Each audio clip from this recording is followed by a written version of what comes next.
পছন্দের মাছ সবজি কিনে আনা হলো দুপুরে গরম গরম রান্না করে খাবো বলে, কিন্তু রিজিকে নাই।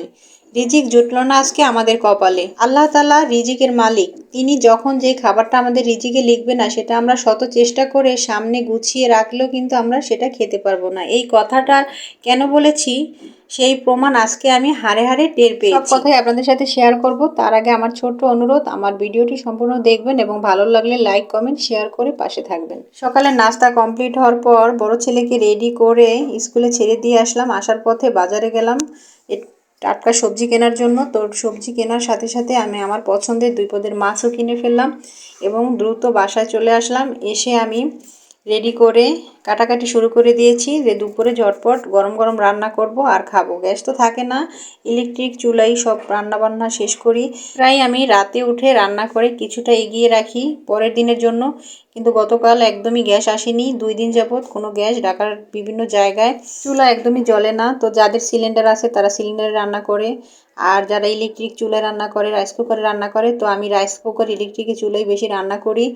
আসলে সিলিন্ডার আপনাদের ভাইয়া একদমই আনতে চায় না, কারণ আটকা বাসায় বিভিন্ন জায়গায় দুর্ঘটনা ঘটে, তাই তার একদমই পছন্দ না। আরও ছোট বাচ্চা আছে, সিরাত ছোট, তো দুর্ঘটনা এড়ানোর জন্যই আসলে আমি যখন যেভাবে ভালো হয় সেটাই করে থাকি।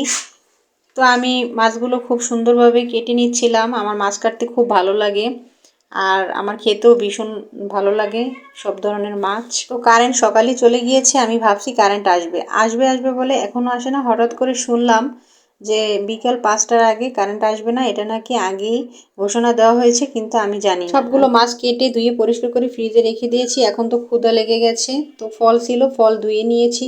তারপর আমি আর সিরাত খেয়ে নিলাম। এখনও সবজি বাকি রয়েছে, সবজিগুলো কাটবো। ফুলকপি কাটার সময় আমার একটা কথা বেশি মনে পড়ে। সেদিন রাতে আপনাদের ভাইয়া 2টা ফুলকপি এনেছিল, কিন্তু আমি একটা ফুলকপিও রান্না করতে পারিনি, এত পোকা ছিল ভিতরে। আমার আসলে এই প্রথম আমি এত পোকা দেখেছি। তাই কোটার সময় আপনারা অবশ্যই সুন্দর মতো খেয়াল করে কাটবেন, কারণ ফুলকপির ভিতরে অনেক সময় অনেক পোকা থাকে। এখন তো ফুলকপির অনেক দাম, সব সবজিরই অনেক দাম। তো আমার ফেলে দিতে আসলে অনেক মায়া লেগেছিল। ফুলকপি আপনাদের ভাইয়ের খুব পছন্দের একটি সবজি এবং আমি অনেক মজা করে রান্না করি। যে মাছ দিয়ে বেশি ভালো লাগে সেই মাছ দিয়ে আমি রান্না করে থাকি। সবজি কাটার পরে কাঁচামরিচ, ধনিয়া পাতা নিয়ে আসছিলাম, একদম দেশি ধনিয়া পাতা। তো ওগুলো আমি কেটে বক্সে রেখে দিয়েছি। কাঁচামরিচ বোটা ছাড়িয়ে তারপরে ধুয়ে শুকিয়ে তারপরে যদি একটা বক্সের ভিতরে টিস্যু পেপার দিয়ে পেঁচিয়ে রাখা হয় তাহলে কাঁচামরিচগুলো অনেক দিন ভালো থাকে।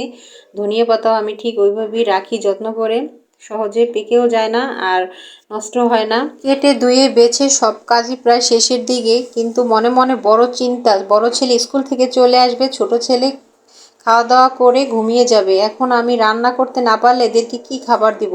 তো ভাবতে ভাবতে মনে পড়লো যে সকালের পাস্তা রয়ে গিয়েছে, সেটা আমি সিরাতকে খাইয়ে ঘুম পাড়িয়ে দিব। আর একজনের পরিমাণ ভাত তরকারি ফ্রিজে আছে, সেটা আমি গরম করতে পারবো না, কিন্তু অনেকক্ষণ যাবত নামিয়ে রাখলে এটা কিছুটা নরমাল হবে, তো সেটা সাইড খাবে। আর আমি তো বড়, আমার চিন্তা নেই, কেক আছে বা হালকা পাতলা অন্য কিছু খেয়ে নিব। আফসোস করে লাভ নেই, ঢাকার এই অবস্থা এখন আমাদের নিত্যদিনের সঙ্গী হয়ে গিয়েছে ঢাকাবাসীর জন্য। সিরাত গোসল করে রেডি হয়ে গিয়েছে, এখনই ঘুমিয়ে পড়বে। আমার ভিডিও আর বড় করব না, এখানেই আমি ব্লগটি শেষ করে দিচ্ছি। সবাই ভালো থাকবেন, সুস্থ থাকবেন এবং নেক্সট ভিডিও দেখার আমন্ত্রণ জানিয়ে বিদায় নিচ্ছি। আল্লাহ হাফেজ, আসসালামু আলাইকুম।